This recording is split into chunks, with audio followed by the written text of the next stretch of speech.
Alrighty. What's up, everybody? Welcome. Just gonna get things set up and we'll be ready to go.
Whoops.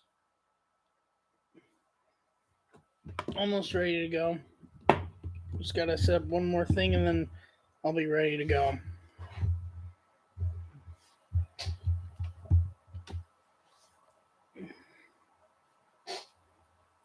Okay. Now we are ready to go.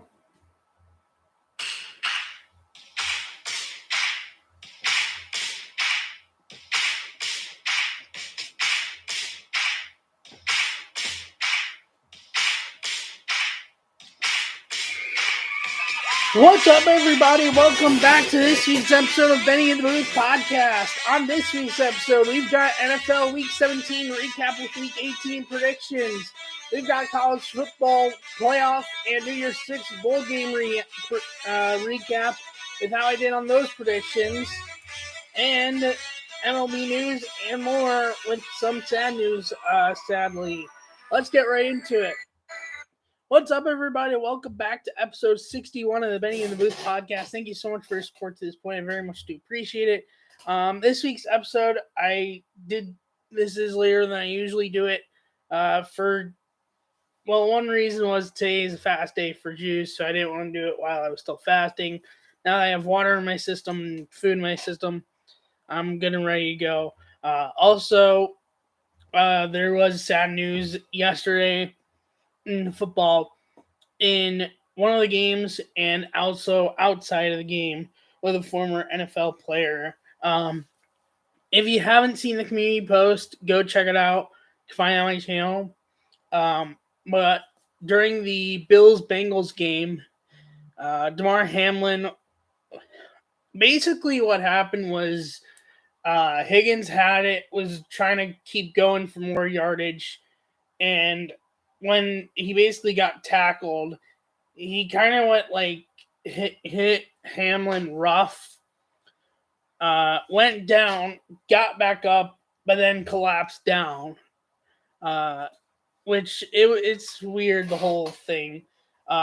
He had to get CPR. Was brought to the hospital of the University of Cincinnati. In oh, Not in the best of condition. Hopefully things get better with him. Prayers to him and his family. Um, it's really like sad. And with that, it postponed uh, Monday Night Football till a later date, which is not going to be this week, as NFL just announced actually a few hours ago. They have not announced when they will be playing this game, but it will be played this week. So we'll see when it gets played out. I'm still going to go with predictions as we don't know when this game is going to be played. But I imagine we'll find out sooner or later because this game does have importance for both teams, really. I know at least one team could have clinched something with a win. I'm not sure if both, but it definitely has a major impact for both sides of the teams that were supposed to play last night in Monday Night Football between the Bills and Bengals. But for now, all we know is that it is suspended until further notice. The other news that not as many people know is that former NFL linebacker who played with the Jaguars, an actual content creator on YouTube, and actually he has his own channel. He had his own channel. Well, it's still around, but it has a channel, and he's been a part of other channels that I watch. Uche Nwaneri passed away yesterday.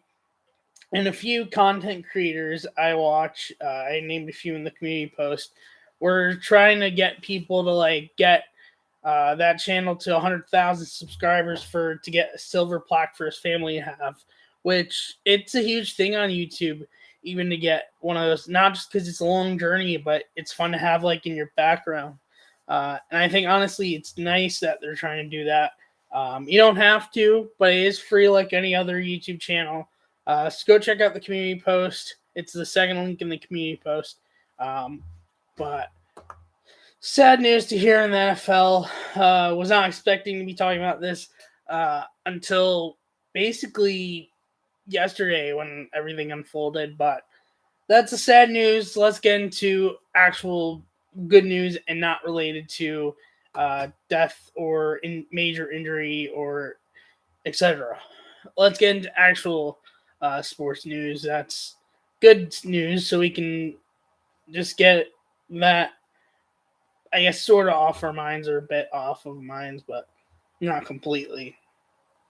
So, NFL Week 17 recap. The Browns Commanders game. This game was whack. First half was nothing. It was 7-3 after the first half. Browns got a field goal early, capitalizing off one of three picks Carson Wentz threw. Wentz threw most of the picks, I think, in the second half. But first half was like dead. The Commanders got a touchdown at the end, and it was just like, oh boy, okay. And then second half, Watson woke up, and the Browns just dominated the second half, getting Watson throwing for 3 touchdowns in the second half, 2 to Amari Cooper, 1 to Donovan Peoples-Jones. Grant Delpit overall had 2 picks on the day of those 3.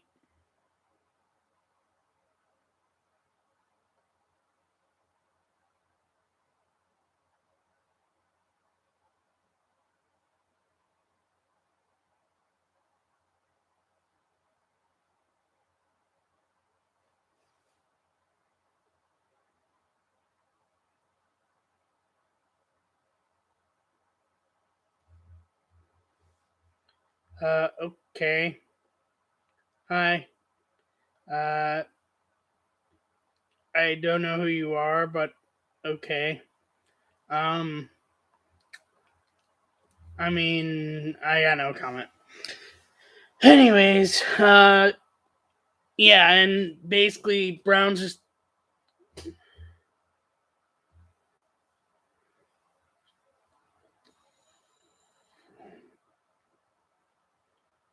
okay.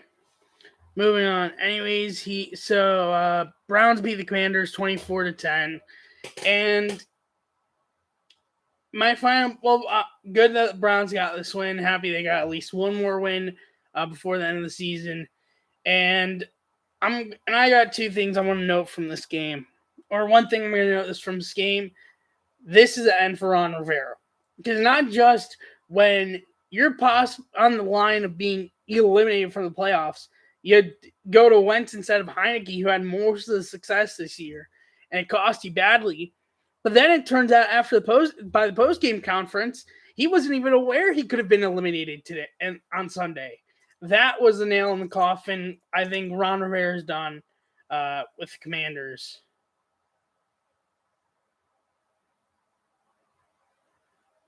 Oh, interesting.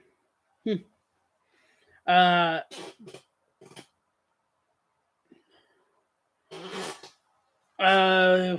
but yeah, honestly, I think he lost his job with that decision to switch to QBs, and then on top of that, not even realizing till after the Browns game that there's a chance he could be eliminated. Which you really got. I get there's a lot going on in coaches' minds, but when you make these kind of decisions in these kind of case scenarios, you got to be aware that you could be eliminated from the postseason if you perform badly. Now, yes, it also was dependent on another game, the Packers winning, which, spoiler, they whooped. We'll get to that game in a moment. But you still got to be aware that not just is your decision costly for the game, but that could cost you your season. And the fact that he wasn't aware of that sends me the memo. That's it. He's done after this year. And I'd be surprised if they don't keep him after this year after that.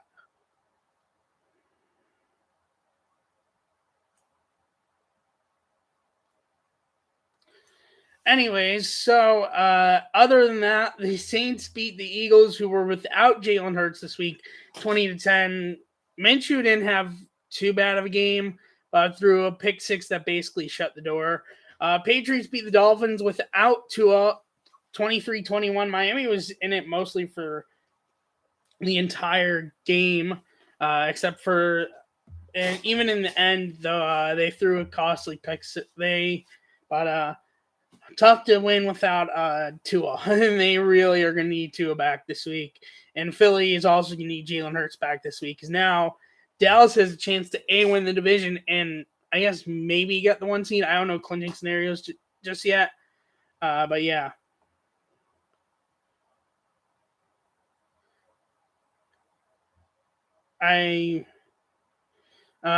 Anyways, Buccaneers, Panthers, this was a crazy game. Went down all the way to the end. And in the end, the Buccaneers won to clinch the NFC South once again, 30-24 over the Panthers. Jaguars hammered the Texans 31-3. Robbie Gould knocking a 23-yard game-winning field goal in overtime for the 49ers to beat the Rams 37-34 after he missed a 41-yard field goal at the end of regulation.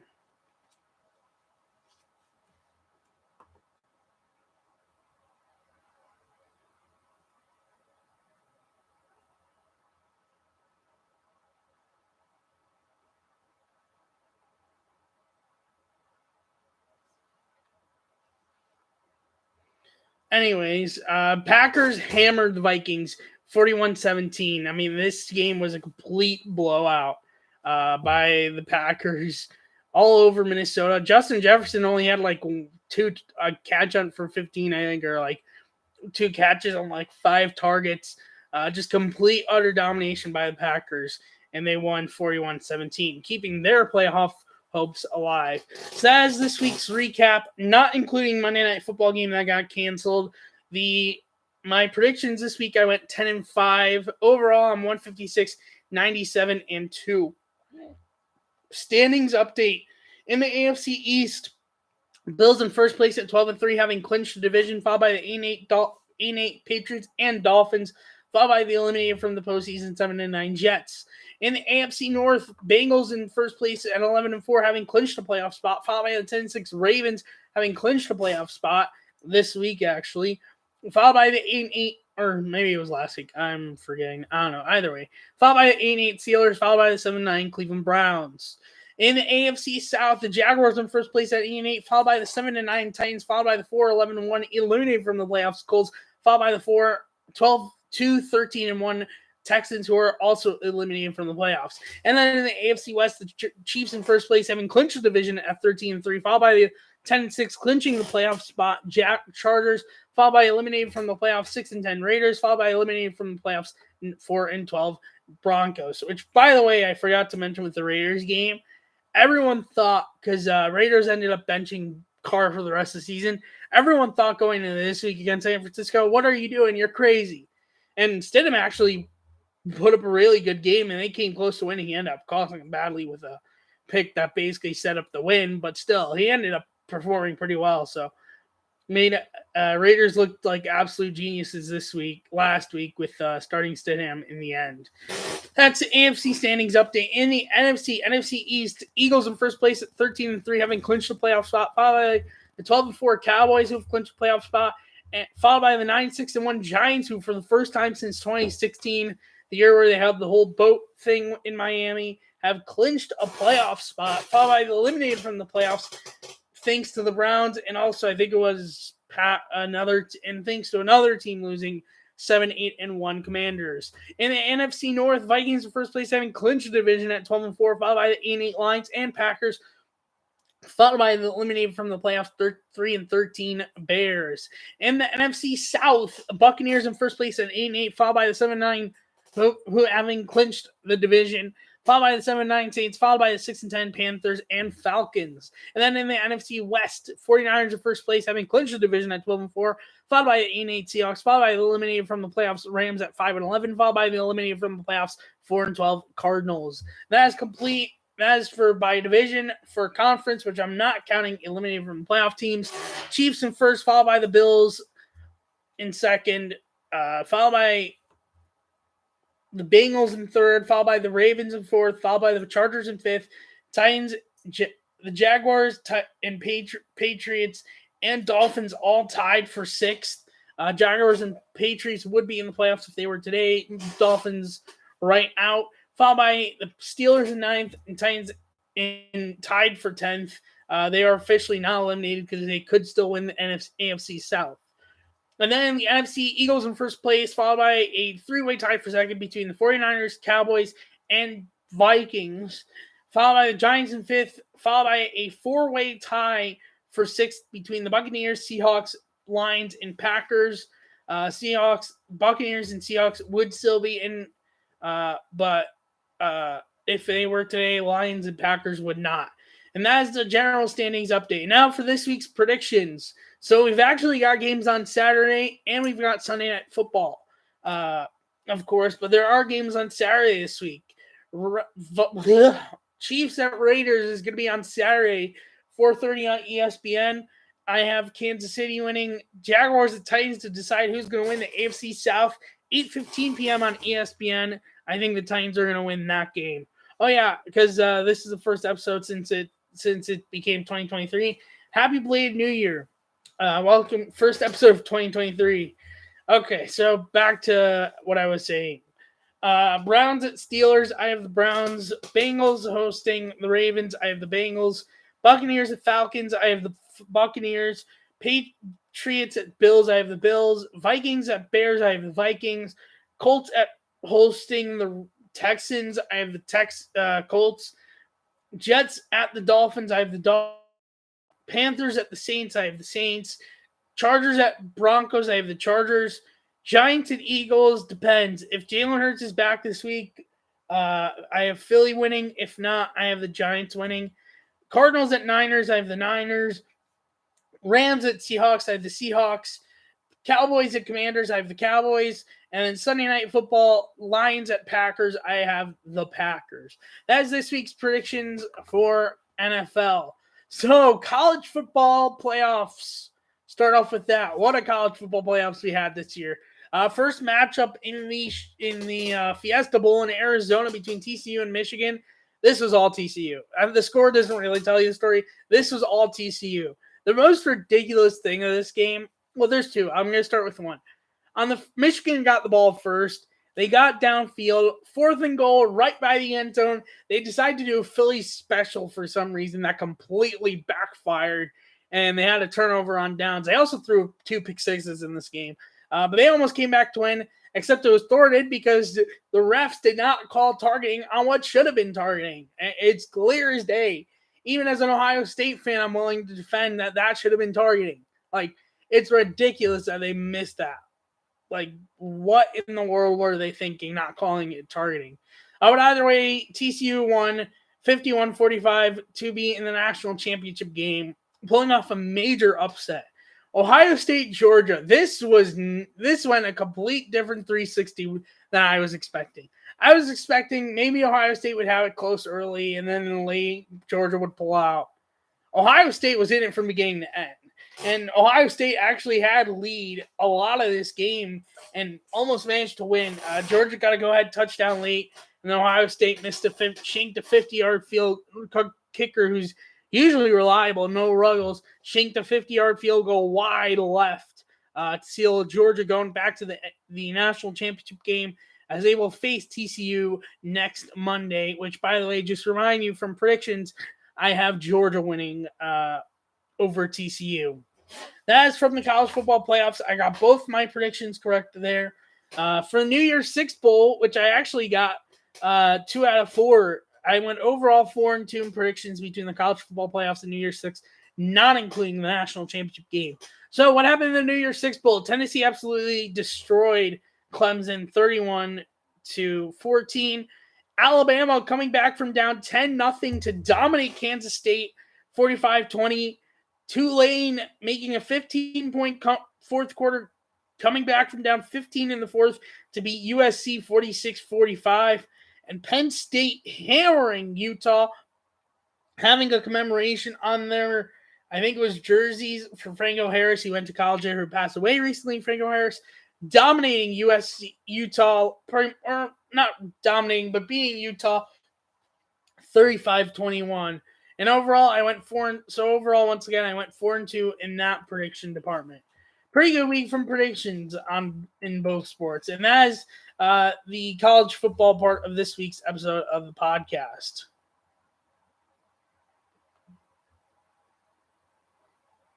Now for MLB news, since we last had the podcast, there actually hasn't been much. Rafael Devers has avoided arbitration with the Red Sox.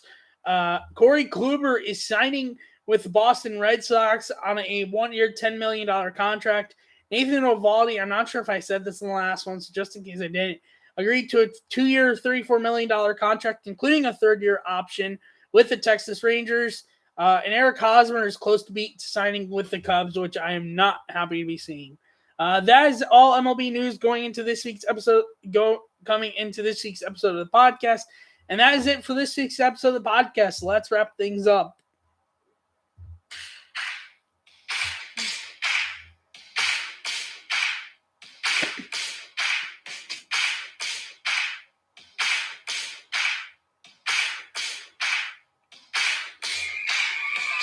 Thank you so much for watching this week's episode of Benny and the Booth podcast. On next week's episode, we'll have NFL Week 18 recap with a look ahead into the NFL playoffs. We will have, I guess any MLB news that pops up between now and then, and whatever else that could happen. Maybe we'll know by hopefully by next episode, we'll know what ends up happening with this Bengals-Bills game. Thank you so much for watching and listening. If you are new on YouTube, leave a like, hit the subscribe button, and hit notification button so you're notified when I go live and or post on here. If you're new on audio, follow the podcast, leave a review, and hit notification button so you're notified when I post on there, which is soon after I post on YouTube. Thank you so much for watching and listening, and I will see you next week for episode 62. Bye-bye.